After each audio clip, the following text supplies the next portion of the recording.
Chelsea ने हरा दिया टॉटनहम हॉटस्पर को 4-1 की स्कोर लाइन से। और अगर आप एक चेल्सी फैन हैं जिन्होंने समहाउ मैच मिस कर दिया और अब स्कोर देख रहे हैं सुबह उठ के, आपको लगेगा वाह यार क्या खेली मेरी टीम, भले ही 2 रेड कार्ड उनको मिल गए लेकिन 4 गोल मार दिए हमने टेबल टॉपर्स को, क्या बात है, क्या फुटबॉल खेली, शानदार। नहीं, इस धोखे में आपको मैं नहीं रहने दूंगा।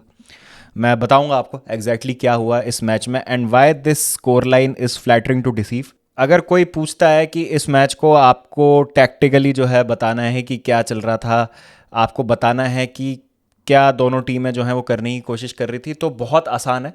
आप 2 लाइन में इसका विवरण दे सकते हैं इस मैच का। आप कह सकते हैं कि स्पर्स जो है वो हाई लाइन खेलती है और चेल्सी जो है उनका अटैक टट्टी है। ये सिंपल है। ये आपको 2 लाइन जो है आपको इस ये बोल के आप मैच का जो है पूरा सार जो है वो बता सकते हैं कि ये हुआ है पूरे मैच में। अब देखिए, फर्स्ट हाफ की जैसे शुरुआत हुई थी, मैच की जैसे शुरुआत हुई थी, तो चेल्सी तो सो रही थी, ऐसा लग ही नहीं रहा था कि चेल्सी आई है खेलने, और it was all Spurs for first 10-15 minutes. उसके बाद थोड़ी इंटेंसिटी हमने अप की गेम में, बट वो काफ़ी नहीं था। जिस तरीके की प्रेसिंग स्पर्स कर रही थी, हमारे पास इनिशियली कुछ जवाब नहीं था। ऑल दो एक अनलकी गोल कंसीड किया हमने, मैं वहाँ ज़्यादा कॉलविल को ये नहीं बोलूँगा कि गलत थे वो, क्योंकि ठीक है आप नैरो हो गए थे डिफेंडिंग में अपनी, आपने मौका दिया कुलुजेस्की को अंदर आके शूट करने का, but that was the point कि उनको बीच से स्पेस ना मिले, उनको दूर से शॉट लेना पड़े, और एक साइटर ही ले रहे थे वो इनिशियली। शॉट लिया उन्होंने पीठ से लग के कॉलविल की, गोल हो गया, और अनलकी तरीके से हमको जो है वहाँ पर एक गोल हमने कंसीड किया। ठीक है, उसका हम कुछ नहीं कर सकते थे, बट ज़रूरी ये था कि हमको इंटेंसिटी दिखानी थी गेम में, और वो हमको देखने को नहीं मिली even after Spurs scored a goal.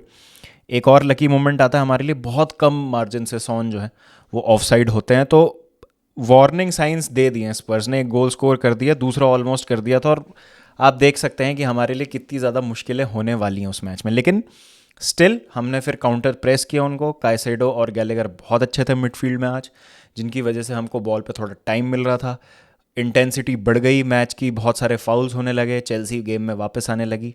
एक चेल्सी का गोल भी डिसअलाउ होता है वहाँ पे, जो स्टर्लिंग स्कोर करते हैं, हैंडबॉल हो जाती है। लेकिन उसके थोड़ी देर के बाद आता है मोमेंट जिसकी सब बात कर रहे हैं। एक बहुत ही फ्रेंटिक स्पेल ऑफ प्ले होता है, जहाँ पर पहले तो बहुत पिंग पोंग टाइप की जो है बॉल होती है at the edge of the box. Caicedo brilliantly finish करते हैं उसको बॉटम कॉर्नर पे, लेकिन अनफॉर्चुनेटली उस गोल को ऑफसाइड रूल कर दिया जाता है रेफरी के द्वारा। और जैक्सन जो थे वो ऑफसाइड पोजीशन में खड़े थे, तो इस वजह से उस गोल को रूल आउट कर दिया गया।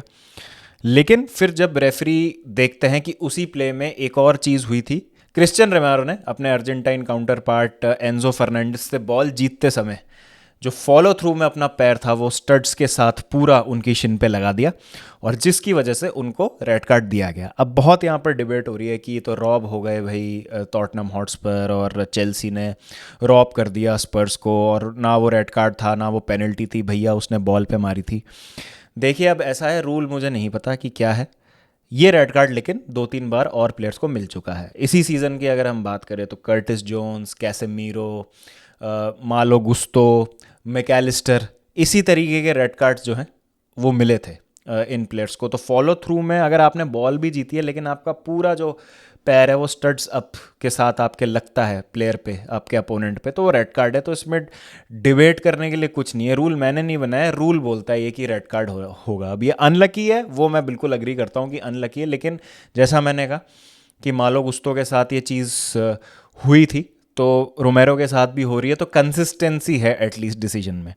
तो बिल्कुल रेड कार्ड था, और फिर पेनल्टी भी मिली वहाँ पे, और फिर जो है पेनल्टी कन्वर्ट कर दी कोल पाल्मर ने। गोटी मुंह में था मोमेंट थोड़ा सा वहाँ पर, बॉटम कॉर्नर पे मारी, विकारियो का जो है वहाँ पे हाथ लगा बॉल के, लेकिन ऑफ द पोस्ट और अंदर चली गई बॉल। और विकारियो की भी मैं बात करूँगा डिटेल में आगे जाके सेकेंड हाफ में, जैसा उनका परफॉर्मेंस था। 12 मिनट का एडिट टाइम मिलता है चेल्सी को, एंड आई थिंक उस 12 मिनट को हमको और अच्छे से यूटिलाइज करना चाहिए था। We should have gone with a 2-1 lead half time पे, जिससे इनिशिएटिव थोड़ा हमारे पास होता। और ठीक है, मतलब चलिए, आपने नहीं कुछ वहाँ पे किया, लेकिन आपने गोल भी कंसीड नहीं किया। इंपॉर्टेंट है कि आप एक बराबर की स्कोर लाइन पे हाफ टाइम पे जा रहे हैं। एक और क्लोज कॉल था जहाँ पर रीस जेम्स जो हैं बॉल जीतने के लिए ऊपर उछले। आई थिंक बिसूमा के अगेंस्ट था या उडोगी के अगेंस्ट था, आई थिंक बिसूमा के अगेंस्ट था वो चैलेंज, एरियल जो डूल थी, और उनकी कोहनी जो है वो मुंह पे लग गई उनके, और वहाँ पर भी एक पॉसिबल रेड कार्ड के लिए चेक हुआ था। तो इसका एक्सप्लेनेशन ये दिया गया कि क्योंकि डिस्टेंस जो है वो काफ़ी ज़्यादा था और सिर्फ ब्रश हुआ है हाथ, प्रॉपर फुल ब्लडेड कॉन्टैक्ट नहीं था, इसलिए रीस जेम्स को रेड कार्ड नहीं दिया गया, और उसमें इंटेंट भी नहीं था टू हर्ट द प्लेयर। वो प्लेयर कौन थे मुझे एग्जैक्टली याद आ नहीं रहा है। और उसके बाद अगर मैं उडोगी के पहले येलो कार्ड की भी बात करूँ तो both feet were of the ground और कांटेक्ट पूरा उनका स्टर्लिंग के साथ हुआ नहीं था। तो वहाँ पर भी वो लकी रहे कि उनको रेड कार्ड नहीं मिला, बट इंटेंट के लिए उनको मिल सकता था वहाँ पे अगर कांटेक्ट बराबर होता। तो आई थिंक उस चक्कर में रीस जेम्स भी बच गए।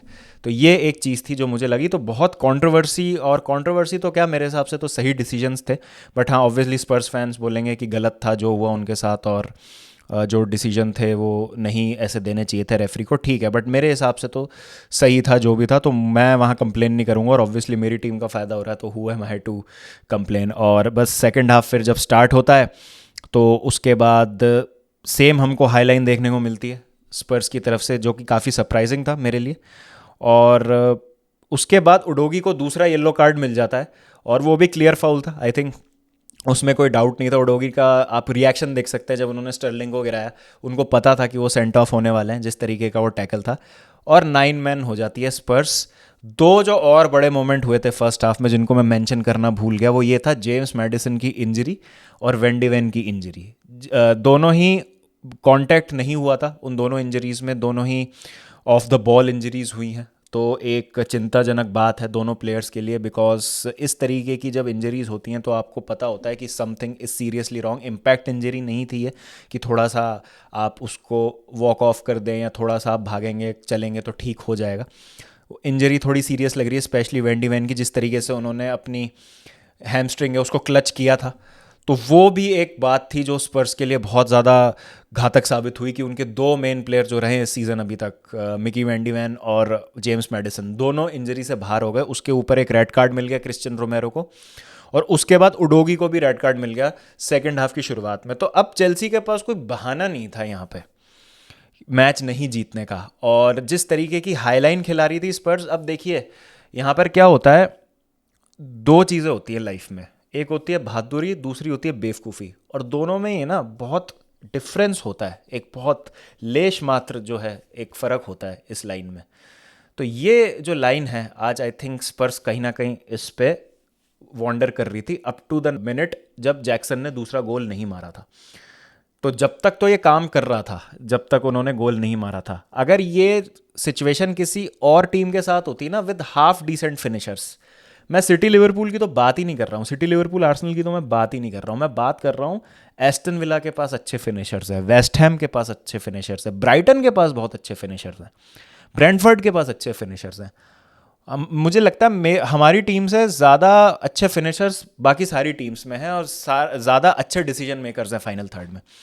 वो टीम है कम से कम आज 7 से 8 गोल मारती स्पर्स को। ये तो चेल्सी थी तो स्पर्स ने सिर्फ 4 गोल खाए हैं, मैं सही बता रहा हूँ। तो ये आई थिंक को जब तक अच्छा लग रहा था, जब तक 2-1 ही था स्कोर, या चेल्सी जो है कर नहीं पा रही थी कुछ मैच में, मतलब गोल नहीं कर पा रही थी, चांसेस तो बहुत क्रिएट कर रहे थे, बट वही जो क्वालिटी है चेल्सी की बहुत ज़्यादा ख़राब है। Decision making, Sterling is a frustrating player to watch on some days, और आज भी मतलब सब कुछ हो रहा था तो स्टर्लिंग के थ्रू ही हो रहा था। लेकिन जो हाफ चांसेस बन रहे थे वहाँ भी स्टर्लिंग इन्वॉल्व हो रहे थे, डिसीजन मेकिंग बहुत ख़राब थी। तो समझ नहीं आता इस प्लेयर के बारे में क्या बोला जाए, बट वहाँ पे हमको बेहतर करने की ज़रूरत है बहुत ज़्यादा। इस तरीके का हम गेम खेल के ना मतलब कुछ नहीं हासिल कर पाएंगे इस सीज़न, तो आई एम प्रिटी श्योर। और इसमें मैनेजर की कोई गलती नहीं है, I think players have to take their chances, और ये मैं बार बार बोलता आया हूँ। तो चांस ना लेने के बावजूद भी, इतने सारे फ्लफ करने के बावजूद भी अपॉर्चुनिटीज़, हमने 4 गोल स्कोर कर दिए, 3 गोल स्कोर कर दिए सेकेंड हाफ में। निकलस जैक्सन ने हैट्रिक मार दी एक, और क्रम्बल कर गई स्पर्स दूसरे गोल के बाद बिल्कुल।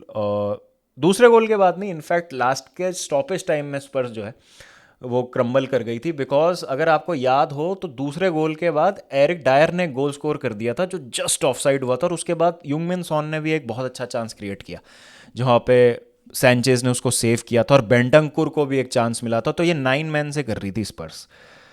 तो सबसे पहले तो मैं यहाँ पे स्पर्स की तारीफ करना चाहूँगा, जिस तरीके की फुटबॉल खिलाते हैं एंज पोस्टेकोग्लू। उन्होंने मैच के बाद भी बोला कि this is what we are, और we will go even if we are down 6 man. अगर हम 5 लोगों से भी खेल रहे हैं तो हम जो है इस तरीके की फ़ुटबॉल खेलेंगे। तो अच्छा लग रहा था वो देख के। बट जैसा मैंने कहा कि Chelsea, because they have a very subpar attack, quality wise, decision making wise, finishing wise, तो हम जो है उस चीज़ का फ़ायदा नहीं उठा पा रहे थे। तो गेम तो है, किल कर देना चाहिए था, और डायर के ऑफ साइड कॉल और सॉन के चांस तक तो बात पहुंचनी नहीं चाहिए थी, बहुत चांस मिले थे।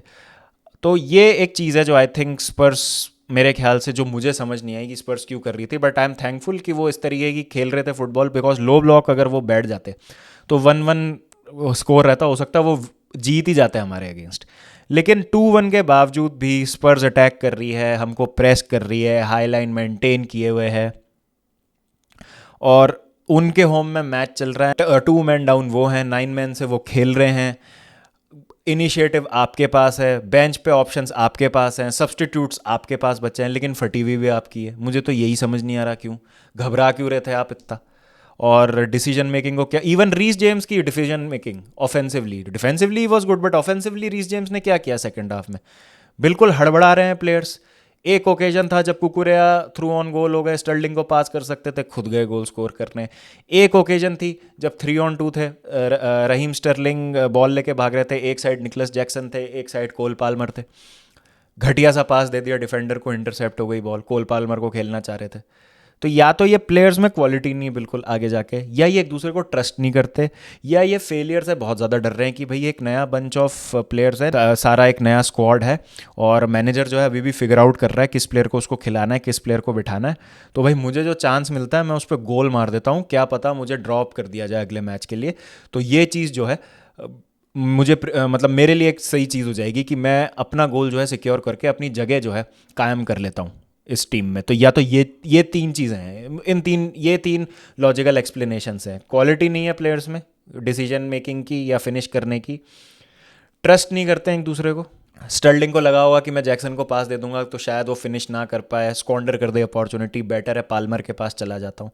तीसरी चीज़ fear of failure, fear of not getting selected in the next game. ये 3 चीज़ें लगती हैं मुझे जो इस समय हमारे अटैक को इतना ज़्यादा बकवास बना रही हैं। तो ठीक है, निकलस जैक्सन के लिए आई एम हैप्पी कि उन्होंने 3 गोल मारे, बट वो लास्ट में क्या मिस किया है, वो दैट सम्स इट अप। मतलब क्वालिटी जो है वो इससे सम अप हो रही है। आपको वो भी गोल भी तो स्कोर करना चाहिए था ना, ऐसा तो है नहीं ना आप पे कॉन्फिडेंस नहीं है, हैट्रिक मार के बैठे हो यार, यू स्कोर्ड 3 गोल्स। तो सही है। तो स्पर्स की बहुत तारीफ है यहाँ पे, जिस तरीके से उन्होंने जो भी वो ट्राई कर रहे थे चेल्सी के अगेंस्ट, तो देखो वो काम कर गया। Definitely it worked for 76 minutes, मतलब 76 मिनट तक सेकंड हाफ में काफ़ी, मतलब बिल्कुल एंड तक गया मैच, तब जाके जो है चेल्सी कंफर्टेबल हुए, वरना तो उन्होंने लेनी देरी कर रखी थी पूरे मैच में चेल्सी की। तो बहुत अच्छा मैच था। I think 11 man versus 11 man होता तो शायद बिल्कुल स्टोरी जो है, शायद नहीं बिल्कुल स्टोरी डिफरेंट होती। आई डोंट थिंक सो कि we would have won this game जिस तरीके से हम खेल रहे थे फर्स्ट हाफ में। हाँ, 1-1 पे कुछ जोश जरूर आता, लेकिन स्पर्स जिस तरीके की फुटबॉल खेलती है, रिलेंटलेस प्रेस, हमें या तो टैक्टिकली अपना मिडवे गेम चेंज करना पड़ता है या प्लेयर्स को क्वालिटी दिखानी पड़ती है। और जिस तरीके से हम खेल रहे हैं वो थोड़ा सा अभी देख के मुश्किल लगता है। तो आप देखेंगे कि स्पर्स को हमने हरा दिया है 4-1 उनके होम में जाके लीग लीडर्स को, और एक ऐसा मैच था जो हमारे लिए जीतना बहुत ज़्यादा ज़रूरी था। बट तब भी मुझे खुशी नहीं हो रही है, बिकॉज पॉजिटिव्स कम है इस मैच में, टू बी ऑनेस्ट। 9 मैन के अगेंस्ट आप ऐसी फुटबॉल खेल रहे हैं, मज़ा नहीं आया। बात करना चाहता हूँ मैं विकारियो की, जिस तरीके से उन्होंने सेव के बाद सेव किए, स्वीपर कीपर खेल रहे थे एट टाइम्स, थ्वॉट किया सारी चेल्सी की अपॉर्चुनिटीज़ को, पहले ही भांप लिया कि भाई हाई लाइन है हमारी और प्लेयर जो है वो ट्राई करेंगे जैक्सन, स्टर्लिंग और मुद्रिक को थोड़ा सा खिलाने के लिए लाइन को बाईपास करेंगे। तो पहले ही मुस्तैद थे, होशियार थे, चौकन्ने थे, और बहुत जल्दी आके उन अपॉर्चुनिटीज़ को जो है सस आउट किया और बेहतरीन सेव्स किए। आई थिंक विकारियो, मेरे हिसाब से अगर 2-1 भी रहता ना स्कोर तो भी Vicario he man of the match होते। बट अगेन, अब 4 गोल खा लिए किसी टीम ने तो उस टीम का goalkeeper man of the match कैसे हो सकता है। But Vicario was a big big player for Spurs in my opinion today, and they have signed a brilliant goalkeeper. लेकिन स्पर्स को हराया है तो क्या ही बात है, वैसे बड़ा मज़ा आया। 4 गोल मारे अपने राइवल्स को, और उनका विनिंग रन जो है एक हमने रोका, जो ये बबल जो है स्पर्स का, ये हमने बर्स्ट किया। अब स्पर्स के लिए बड़ी दिक्कतें हैं बिकॉज रोमेरो 3 मैच के लिए अवेलेबल नहीं होंगी, उडोगी 1 मैच के लिए अवेलेबल नहीं होंगे, मैडिसन और वेंडी वैन की इंजरी का एक्सटेंट क्या है ये अभी हमको पता चलेगा। तो कुछ की प्लेयर ज़रूर मिस हो सकते हैं स्पर्स के आने वाले कुछ गेम्स में, तो देखते हैं उनका सीज़न किस तरीके से वो मैनेज करते हैं। But the good thing for them is कि जनवरी ट्रांसफर विंडो नज़दीक है और उनको पता है कि उनका स्क्वाड किस शेप में है। तो आई थिंक वो चीज़ जो है वो मद्देनज़र रखते हुए वो उस तरीके की साइनिंग्स करके अपनी स्क्वाड डेप्थ बढ़ा लेंगे। तो टीम तो देखिए बहुत अच्छी है ही, ये टीम जो है अच्छा कर लेगी with some really good players and good squad depth. Bench पे स्पेशली अगर प्लेयर्स आएंगे तो अच्छा हो जाएगा सब कुछ।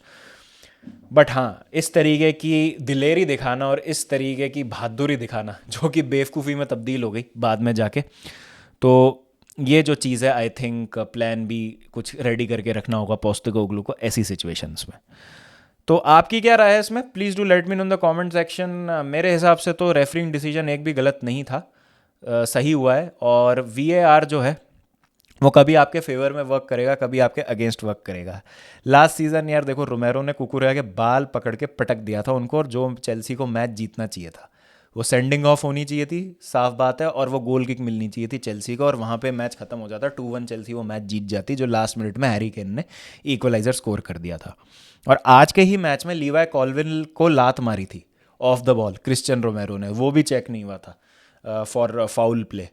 तो I think Romero was lucky first instance पे कि उनको रेड कार्ड नहीं मिला। बट वीएआर ऐसे ही काम करता है, कभी आपके फेवर में होगा, कभी आपके अगेंस्ट होगा। ठीक है, स्पर्स को फ़ायदा भी मिल चुका है उसका इस सीज़न ऑलरेडी लिवरपूल के अगेंस्ट। तो आज अगर आपको लगता है कि you got hard done by, तो बैलेंस आउट हो गई है इवेंचुअली ये चीज़। हमको लास्ट सीज़न वीएआर होते हुए भी जो है उसका फ़ायदा नहीं मिला था, इस सीज़न जो है हमको सेम फिक्सचर में थोड़ा फ़ायदा मिल गया उसका। ऐसा नहीं है कि गलत डिसीजंस थे, मेरे हिसाब से तो सारे डिसीजन सही थे, और डिजर्विंग पेनल्टी थी वो, रेड कार्ड मिलना चाहिए था बिल्कुल, बिकॉज सेम कंसिस्टेंटली हमने देखा है होते हुए प्रीमियर लीग में। तो इसमें डिबेट की कोई वो बात नहीं है कि भाई ये इंटेंट था नहीं था, बॉल पे था नहीं था। इस तरीके का रेड कार्ड मिलता है तो मिलता है, बात ख़त्म।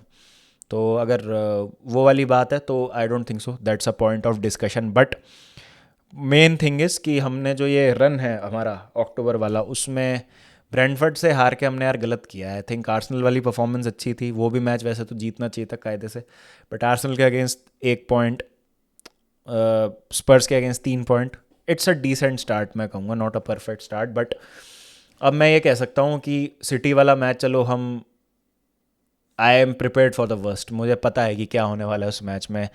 अभी जिस तरीके से सिटी खेल रहे हैं और हम खेल रहे हैं, एक बहुत ही या तो तगड़ी परफॉर्मेंस या कुछ मिरेकल हमको वो मैच जिता सकता है। बट उस मैच को भी साइड में रख दे तो इंटरनेशनल ब्रेक आता है, फिर एनकुंकू की वापसी हो जाएगी होपफुली न्यूकासल वाले मैच में। तो मैं थोड़ा होपफुल हूँ कि एनकुंकू के आने से थोड़ा सा स्पार्क मिलेगा इस टीम को, तो हम थोड़ा बहुत जो है बच के निकल सकते हैं इस रन से, मुझे ऐसा लगता है। ड्रॉ व्रॉ करा ले अगले 1-2 मैच में, and then maybe we can regroup और बाकी फिक्सचर्स को टारगेट करके सीज़न को एक अच्छी राह पे ला सकते हैं। अब देखते हैं क्या होता है, बट दिस इज़ चेल्सी, एक मैच अच्छा खेल के अगले मैच में बहुत ख़राब खेलेंगे, और आज ख़राब सही था, मतलब मिली जुली सी परफॉर्मेंस थी, बहुत ज़्यादा मैं खुश नहीं हूँ। बट ठीक है, खुश मैं हूँ क्योंकि रिजल्ट मिला है and I want to be in the moment. अभी मैं बात नहीं करूँगा मैन सिटी वाले गेम की, वो करेंगे later in the week with Baba and Rose predict, और देखते हैं आगे क्या होता है। बाकी आपकी क्या राय है? Please do let me know in the comment section. I am very happy with 3 points and let's hope कि ये सिलसिला जो है अब जारी रहे। अपने थॉट्स और ओपिनियन ज़रूर बता दीजिएगा। मिलते हैं आपसे जल्दी, जब तक ध्यान रखिए अपना, take care, up the Chels and don't forget to keep the blue flag flying high.